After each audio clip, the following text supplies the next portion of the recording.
USS Radford was the second destroyer of the Fletcher-class to be built and was named in honor of Rear Admiral William Radford, who commanded an Ironclad Division during the American Civil War and aided in the capture of Fort Fisher in southeastern North Carolina during early 1865. Radford was one of the most decorated ships to ever serve in the United States Navy. She saw action throughout the Pacific during World War II, as well as the Korean and Vietnam Wars. In all, Radford earned a total of 21 battle stars and a Presidential Unit Citation for her service. Her keel was laid down on October 2, 1941, at the Federal Shipbuilding and Dry Dock Company in Kearney, New Jersey. Radford was sponsored by Rear Admiral Radford's granddaughter Edith and was launched a mere 7 months later on May 3, 1942. Radford had the typical Fletcher-class specs, an overall length of 376 feet, a beam of almost 40 feet, and a standard displacement of just over 2,000 tons. Like her sisters, she carried a main battery of 5.5-inch 38 caliber dual-purpose guns that were mounted individually in 5 turrets along the centerline of the ship. For air defense, she had a single 40mm twin mount and 6 20mm Oerlikons at the time of her commissioning. Radford carried a pair of quintuple torpedo launchers, which were located amidships. For submarine defense, she carried 2 stern-mounted depth charge racks and 6 K-guns, 3 of which were located on each broadside amidships. Radford was rated for 60,000 shaft horsepower and could make 35 knots. She had a cruising range of 6,500 nautical miles at 15 knots and was manned by 329 officers and enlisted men. She was commissioned into the U.S. Navy on July 22, 1942, and proceeded to take her shakedown cruise soon thereafter off the New England coast. During the first week of September, Radford aided and towed the burning transport Wakefield to Halifax, where her fires were extinguished. After this, she searched for German U-boats off the East Coast until December 5th, when she got underway for the Pacific. After arriving in New Caledonia, Radford was assigned to Task Group 67.5 and began her stint operating in the infamous Solomon Islands. On January 19th, she bombarded Japanese positions on Guadalcanal. Then, several nights later, she attacked the enemy staging area on Kolombangara, and within the next week, she had brought down 3 enemy planes. Radford patrolled the slot during early February, then sailed to cover the occupation of the Russell Islands on the 21st.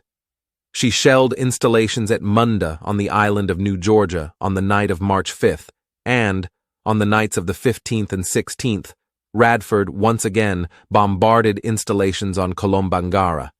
She patrolled the slot again from April to June, before steaming to cover the landings on Rendova later that month, where she participated in shore bombardment and anti-submarine duties.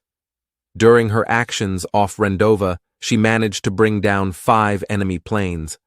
On the 1st of July, she damaged a Japanese submarine with gunfire and depth charges.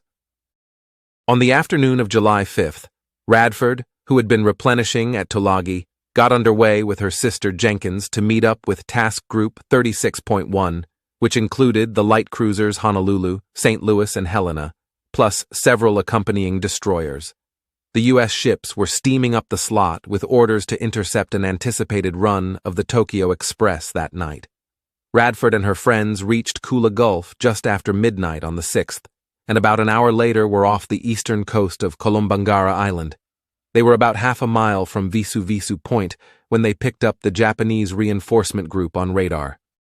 At 1:57, the U.S. ships opened fire and quickly overwhelmed the lead ship, the destroyer Nizuki, and sent her to the bottom. Helena, who had expended all of her flashless powder the previous night, was hit by 3 torpedoes just after 2 a.m. as the U.S. ships began engaging a second group of destroyers. Her damage was fatal, and the order to abandon ship was quickly passed. When Helena failed to respond to radio messages around 2:30, Radford was ordered to begin a search for the missing cruiser. At 3:13, she picked up a radar contact some 5,000 yards away and confirmed it was Helena's bow, which had been separated from the rest of the cruiser after the first torpedo strike. Radford, along with the destroyer Nicholas, began to search for survivors. Their crews hung nets over their sides for Helena's survivors to climb. But shortly after their rescue effort began, radar operators detected a contact approaching at high speed. Both destroyers swung about and prepared to engage the approaching Japanese.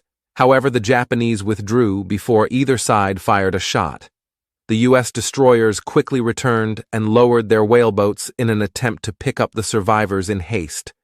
Just after 5 a.m., another Japanese destroyer appeared, and the U.S. destroyers once again swung about, and this time they engaged the enemy vessel with torpedoes and 5-inch fire as their whaleboats continued to pluck men from the water.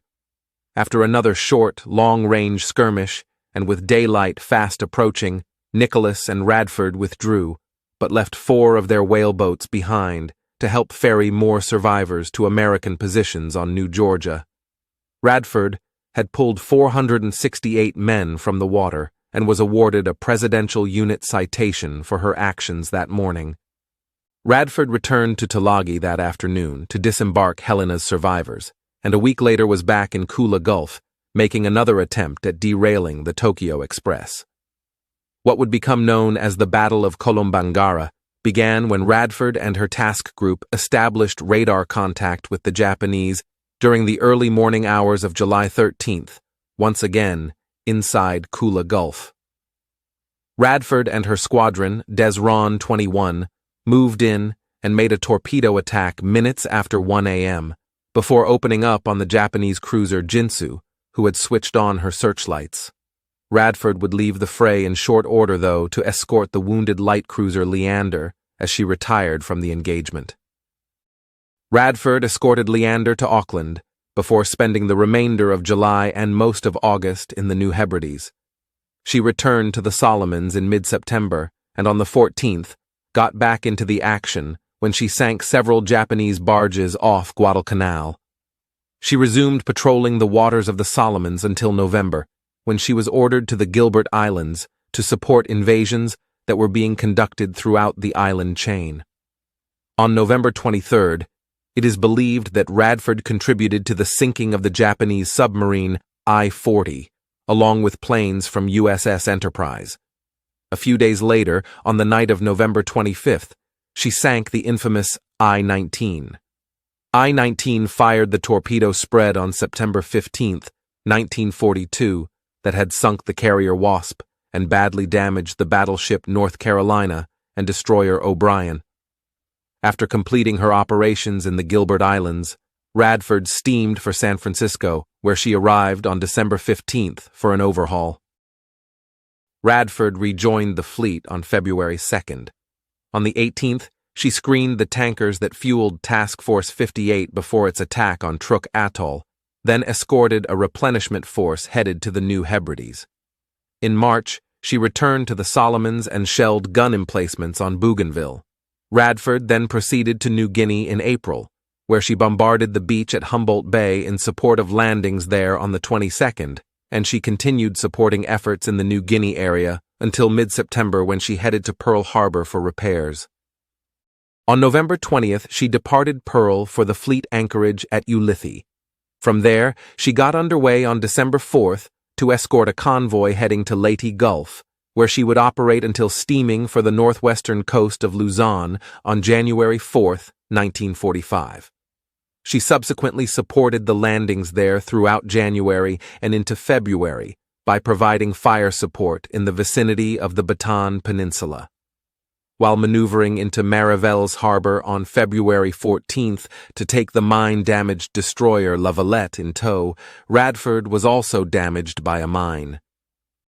She sailed for home on February 20th and would remain in San Francisco undergoing repairs until September 30th, 1945. Radford was subsequently decommissioned on January 17, 1946. However, she was given another shot and was recommissioned on October 17, 1949, after being overhauled and modernized. In May 1950, she escorted the carrier Valley Forge to the Far East ports of Subic Bay and Hong Kong.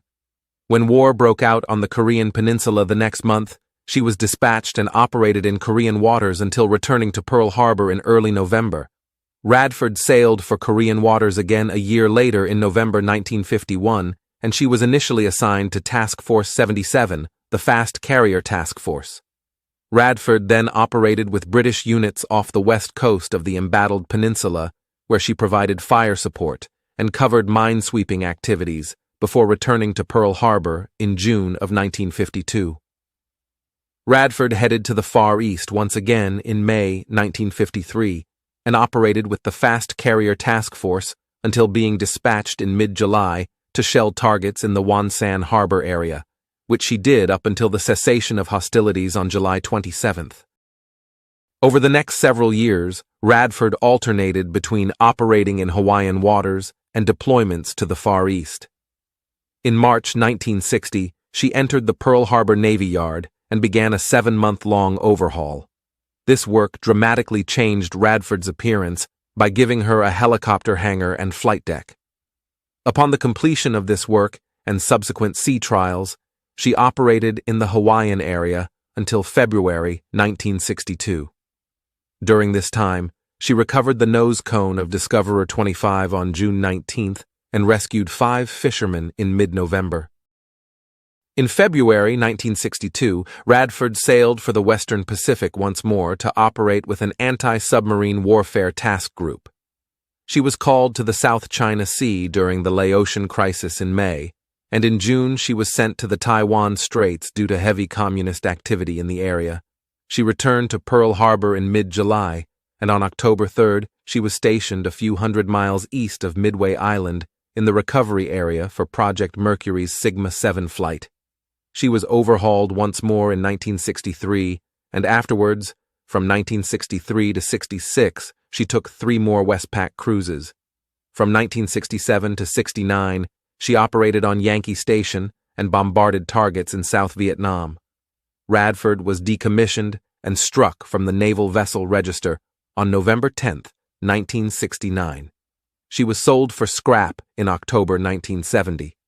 Radford earned 12 battle stars for her World War II service, 5 battle stars for her Korean War service, and 4 for her Vietnam service. She was also awarded a Presidential Unit Citation for her actions in Kula Gulf and the recovery of Helena's survivors. Thank you for watching, and as always, if you enjoyed this video, please hit the like button, comment, and subscribe so that we can bring you more content like this.